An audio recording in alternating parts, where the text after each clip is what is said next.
philosophy, science, and higher poetry. So, firstly, I think I would personally differentiate between these and a conception of religion.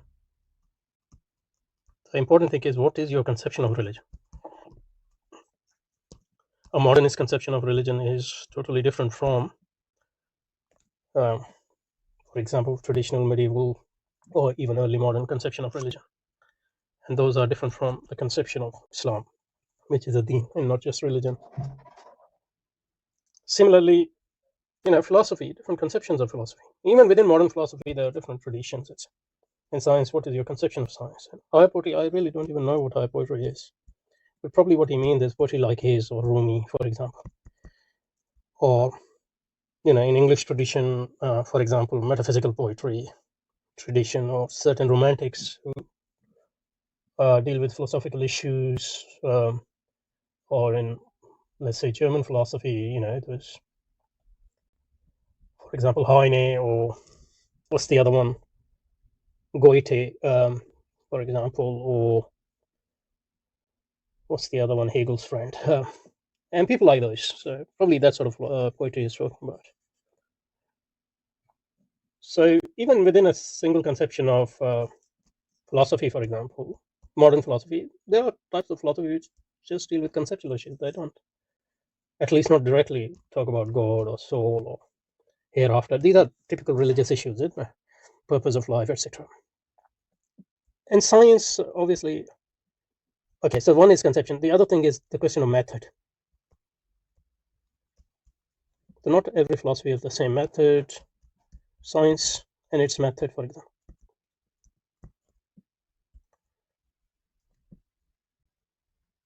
Religion has different method, for example. So there's difference between methods, even if they are raising a similar sort of question. And the third thing is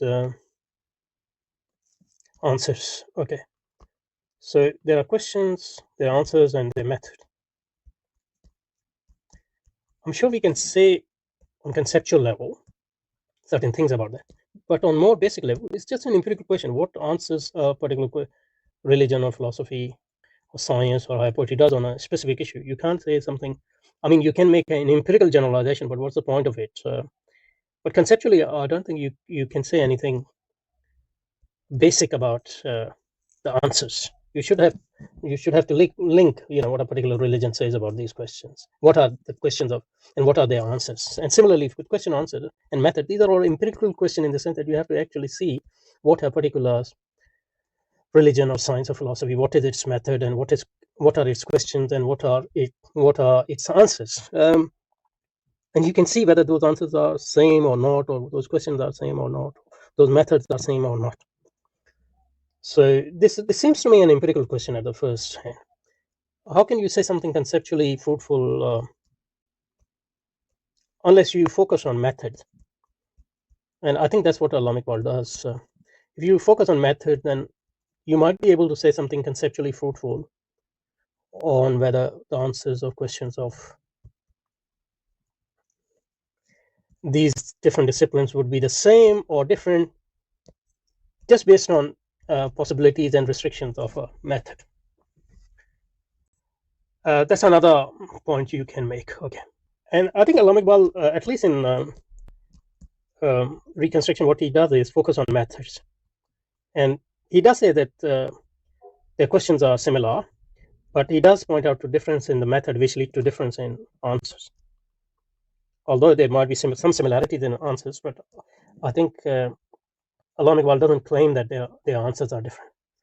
And he focuses on the distinction or differences in method, especially of philosophy, science, and religion. Okay. Now, what is our opinion on this issue?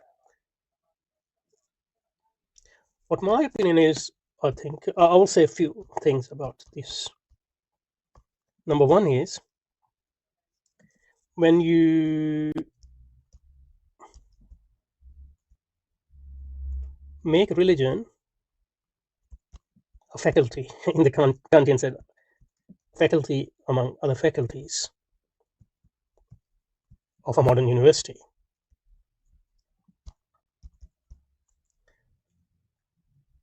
then you are turning a religion into basically a human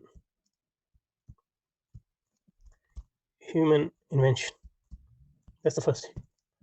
So when you talk about whether you mean it or not in this context in which the question is posed, and in which Allama Iqbal more or less talks about religion, is religion as a discipline among other disciplines in a modern university, really?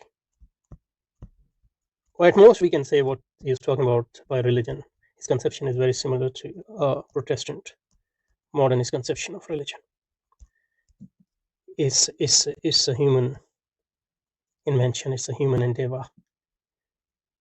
And at most, Allama Iqbal's conception of religion there is similar to Hegel's conception of religion as a self-expression of, self-realization of zeitgeist. So zeitgeist. So that's the zeitgeist, or he calls it God sometime, is realizing itself or trying to express itself in different ways in this world. And one way is humanity, and that's the most advanced way. And these are the inventions of humanity: religion, science, philosophy, and higher poetry.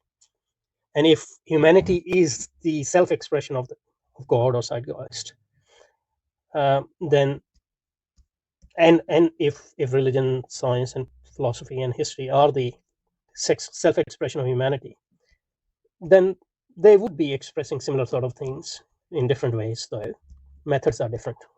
Hegel recognizes that, and Iqbal, I think, is quite Hegelian in that vein. And an answer would be similar too, because it's a self-expression of similar sort of self-expression of the same zeitgeist, but in different modes, if you want to use a more Spinozian term here. So answers would be similar, but the truth and objectivity of the answer would be delimited by the language and the method of that self-expression. Okay, so there is still a hierarchy among those answers, even if those answers are similar. So that's the first point. But we obviously reject all this. Religion for us is not a true religion like deen. That's why I want to use the word deen, a way of life, a worldview. The true worldview is not a human invention, it's a revelation of Allah subhanahu wa ta'ala. It's beyond human intervention. Obviously, its understanding is human, but it itself is. That's why it's Muhammad, it's judge on everything we do, an eternal judge. So that's the first thing which we reject in that. And the second and main point is that, in my opinion, that science, religion, philosophy, and high poetry today, as faculties and disciplines of modern university, they are anchored in a particular worldview which gave birth to these disciplines, and that particular worldview determines to a large extent their method. Obviously, there's a diversity in method according to the discipline, but it is still anchored in a particular worldview. So in that sense, their questions and their answers, both really, are the exact opposite, generally speaking, of the worldview. Are exact opposites. Their answers, questions, and method as well are exact opposite of the answers and questions and method of Islam. Because, there are three major differences, I would say. The three major differences are that, on the first hand, they are this worldly. They are focused on this world. And the conception of this world is not even delimited in any negative sense by hereafter. They are this worldly, pure and simple. On the other hand, our worldview, or the al-haq, is otherworldly in its positivity. That's for the first basic difference. So that's why all our disciplines are anchored in and delimited by al-ghaib, which people translate as unseen, sometimes metaphysics, but metaphysics and these unseens are all relative. You can have a conception of unseen and metaphysics in modern worldview, but there's no conception of ghaib as such in alam al-ghaib, the world of ghaib, which is beyond this world, and unseen and metaphysics determined by this world. That's the second point. And third point is, and that will relate to the so-called method, is that there is no conception of revelation. So theirs is sans revelation, without revelation. They're focused on total human faculty. So that's why human is autonomous and self-sufficient, precisely in that sense. Because otherwise, we use reason, we use senses. Obviously, we are human, but they use reason and senses without a prior conception of revelation and shaping those reasons and senses with revelation. So that's three basic difference. That's why what I will say is not just their method, but questions and answers are exact opposite, polar opposite. So there's no reconciliation in sense. Of course, we can take a lot of things from their method, questions and answer, but only once we have deconstructed.